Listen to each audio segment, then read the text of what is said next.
اعوذ باللہ من الشیطان الرجیم، بسم اللہ الرحمن الرحیم، اللہم صلی علی محمد و آل محمد وعجل فرجہم۔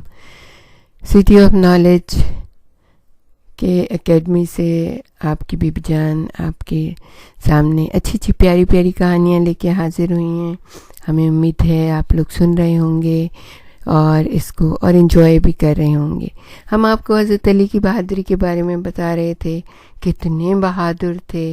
اب آپ سپر مین کی سٹوریز دیکھتے ہیں، وہ گیم دیکھتے ہیں، وہ صرف تصویریں ہوتی ہیں نا، پکچرز ہوتی ہیں، وہ آگے پیچھے کر کے بنا دے، لیکن حضرت علی جو تھے وہ واقعی ایک عظیم انسان تھے۔ وہ انسان کی کہانی، عظیم انسان کی کہانی۔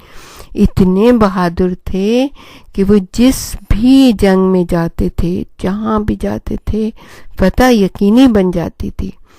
آپ بیک وقت 2 تلواروں سے لڑتے تھے، یعنی ایک ڈھال کے بجائے دوسرے ہاتھ میں بھی تلوار ہوتی تھی، اور ان کی 2 تلواریں ہی سپر کا کام بھی کرتی تھی، یعنی ایک سے اپنے آپ کو بچاتے تھے اور ایک سے جدال کرتے تھے۔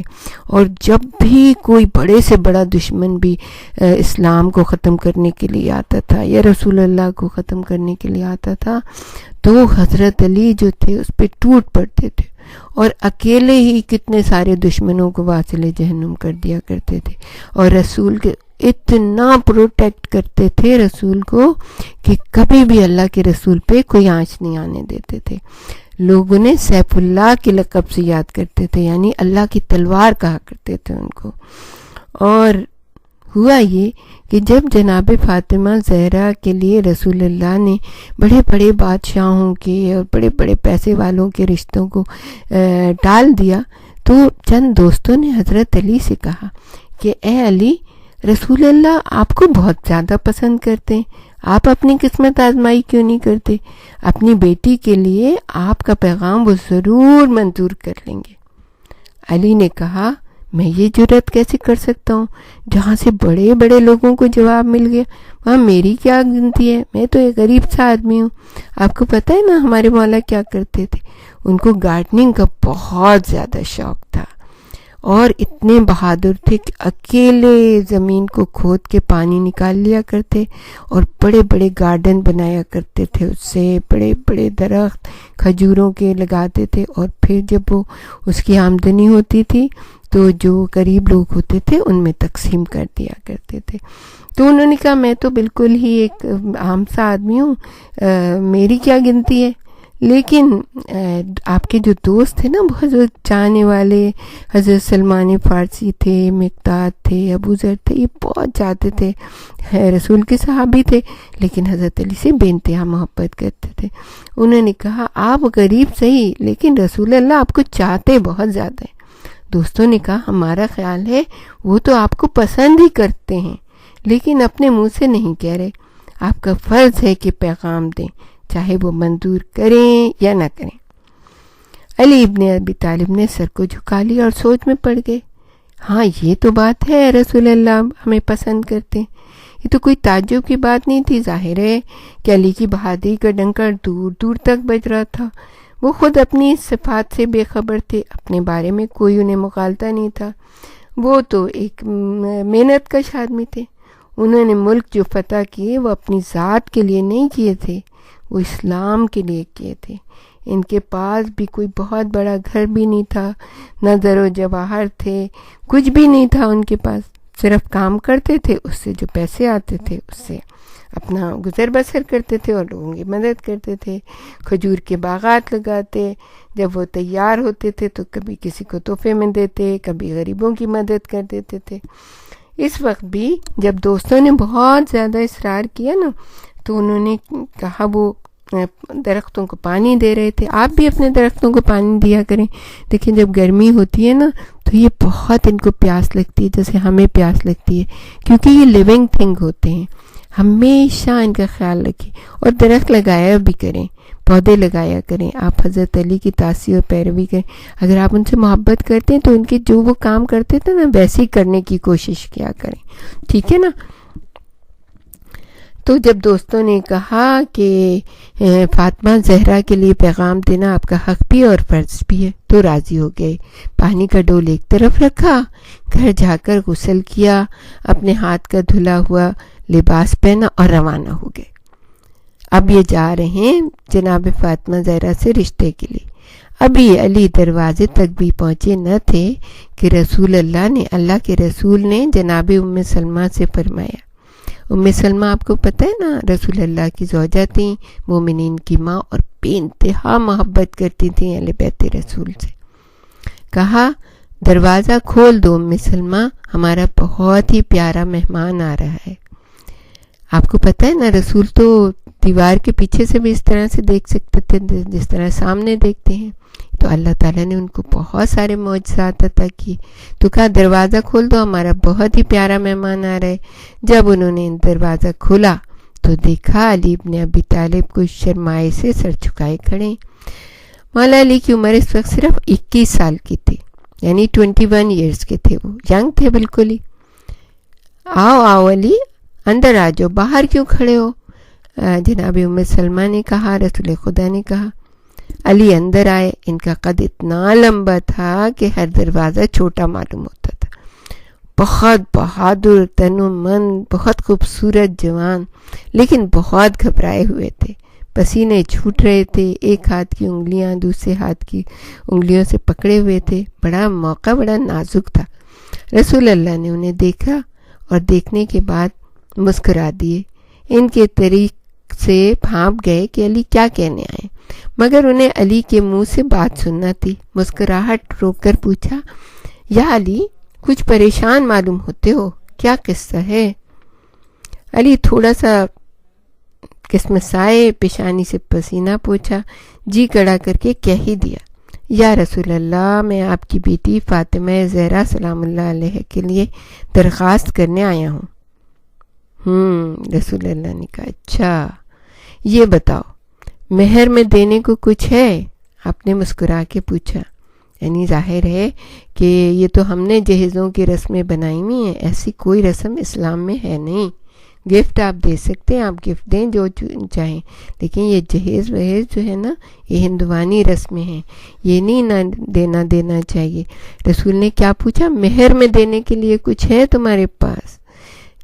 تو انہوں نے کہا یا رسول اللہ کچھ بھی نہیں ہے, بس یہ میرے جو لباس ہے یہ ہے میرے پاس, ایک میرے پاس گھوڑا ہے, ایک تلوار ہے, اور میرے پاس زرہ ہے, بس یہی میرا کل اثاثہ ہے. آپ نے فرمایا صلی اللہ علیہ وآلہ وسلم, ہماری جانیں قربان ہو رسول اللہ کے اوپر, آپ نے فرمایا تلوار تو ایک سپاہی کے لیے نہایت ضروری ہوتی ہے, گھوڑے کے بغیر بھی کام نہیں چلے گا, وہ بھی تمہاری ضرورت ہے, مگر تمہیں زرہ کی ضرورت نہیں ہے. خدا تمہارا محافظ ہے اور تمہیں اور کسی کی حفاظت کی حاجت بھی نہیں ہے. علی ابن ابی طالب نے ہاتھ بڑھا کے اپنی زرہ بختر مہر کے طور پر رسول خدا کو پیش کر دی. تب بھائی کیا ہوا, رسول اللہ نے اب اپنی بیٹی فاطمہ زہرا کو بلایا. فاطمہ زہرا اپنی چادر کو اوڑھ کے بابا کے پاس آئیں. دیکھا علی کھڑے ہوئے ہیں اور بھی سمٹ کے بابا کے پہلو میں بیٹھ گئیں. آپ نے ارشاد فرمایا صلی اللہ علیہ وآلہ وسلم کہ دیکھو فاطمہ, یہ علی تمہارے سامنے کھڑے ہیں, یہ تمہارے خواستگار ہیں, یہ تم سے شادی کا پیغام لے کے آئے ہیں, بولو تمہاری کیا مرضی ہے. فاطمہ زہرا کی پلکیں جھکی رہیں, وہ کچھ بھی بول نہ سکیں. 3 بار رسول اکرم صلی اللہ علیہ وآلہ وسلم نے بیٹی سے یہی سوال کیا.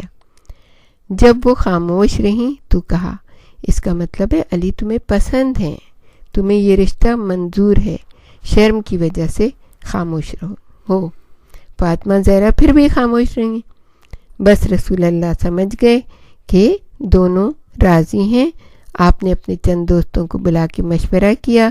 زرہ جو علی نے بطور مہر کے پیش کی تھی اسے فروخت کر کے فاطمہ زہرا کا جہیز خریدا گیا. یعنی علی نے نہیں پیسے دیے, زرہ دی, اس کے پیسے اسی سے رسول اللہ نے فاطمہ زہرا کے گھر کے لیے جو اس وقت کی ضرورت کی چیزیں تھیں, مثال کے طور پہ چکیاں تھیں, گھڑے تھے, ایک چرخہ تھا, ایک چادر تھی, چند پلیٹیں تھیں, چند پیالے تھے, یہی بس چھوٹی موٹی چیزیں جو تھیں وہ.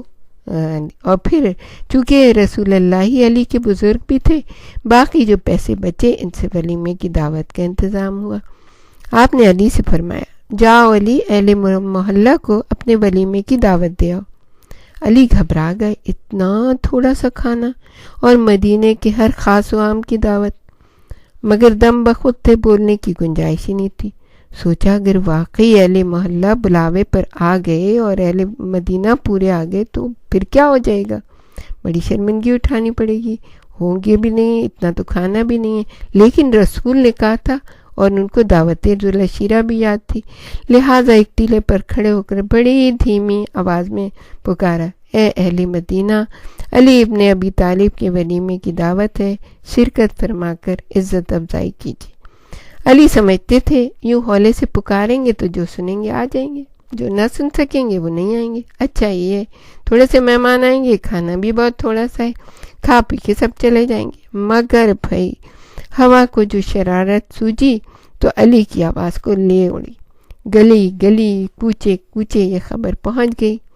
جب بلاوا دے کر واپس لوٹے تو یہ دیکھ کر حیرت سے آنکھیں کھلی کی کھلی رہ گئیں کہ ایک بھیڑ لگی ہوئی ہے. لوگ علی کی شادی میں جوق جر جوق پیدل اور اونٹوں پر سوار چلے آ رہے ہیں. رسول خدا کی پیاری بیٹی کی شادی اور علی کے ولیمے کی دعوت کون احمق تھا جو چھوڑ دیتا. پوری مدینے کی خلقت ٹوٹ پڑی. یا رسول اللہ، کھانا کیسے پورا پڑے گا؟ ذرا دیکھیے تو مہمانوں کی کتنی ریل پین ہے. علی نے ذرا فکر مند ہو کر کہا. رسول اللہ نے کہا، فکر نہ کرو علی، انشاءاللہ کھانا پورا ہو جائے گا. اور ایسے ہی ہوا. لوگوں نے کھایا اور بچایا. کوئی ایسا نہیں تھا جو پیٹ کا تندور بھرتا. سب برکت کا نوالا کھا کر سیر ہو گئے. رسول اللہ نے اپنی پیاری بیٹی فاطمہ زہرا کا ہاتھ اپنے سب سے پیارے رفیق اور شریک کار، لائق ترین شاگرد کے ہاتھ میں دے کر خداوند عالم کا شکر ادا کیا. خود ہی آپ نے خطبہ نکاح پڑھا اور علی سے کہا تم بھی خطبہ نکاح پڑھو. علی نے بھی خطبہ نکاح پڑھا. رسول اللہ نے سجدہ شکر کیا اور فاطمہ زہرا علی کے گھر رخصت ہو گئیں. تو پیارے بچوں، یہ تھی کہانی ایک شہزادے اور شہزادی کی، لیکن بہت عظیم ہستیوں کی شہزادے. یہ عام بادشاہوں کی نہیں ہے، یہ کہانی ایسی ہستیوں کی کہانی ہے جو کہ پورے عالم میں جن کی باتیں چھائی ہوئی ہیں. 1400 سال گزر گئے لیکن ایسا لگتا ہے کہ ابھی بھی سب کچھ ویسا ہی ہے. جب ہم یہ کہانی پڑھ رہے تھے تو ہم آنکھیں بند کر کے یہی تصور کر رہے تھے جب آپ کو سنا رہے تھے کہ گویا ابھی بھی ہم وہیں پہ کھڑے ہیں، اور شاید وہ مقام کہ جہاں پہ فاطمہ زہرا اور علی ایک دوسرے کا ہاتھ تھامے ہوئے اپنے گھر کی طرف رواں دمائے. پروردگار عالم ہم سب کو اس جگہ کی زیارت کرائے جہاں پہ علی و فاطمہ کا گھر ہے، جہاں پہ رسول اللہ کا گھر ہے. ہمارے ساتھ ہی رہے گا. ہم اس کہانی کا اگلا حصہ اگلی قسط میں آپ کے سامنے پیش کریں گے.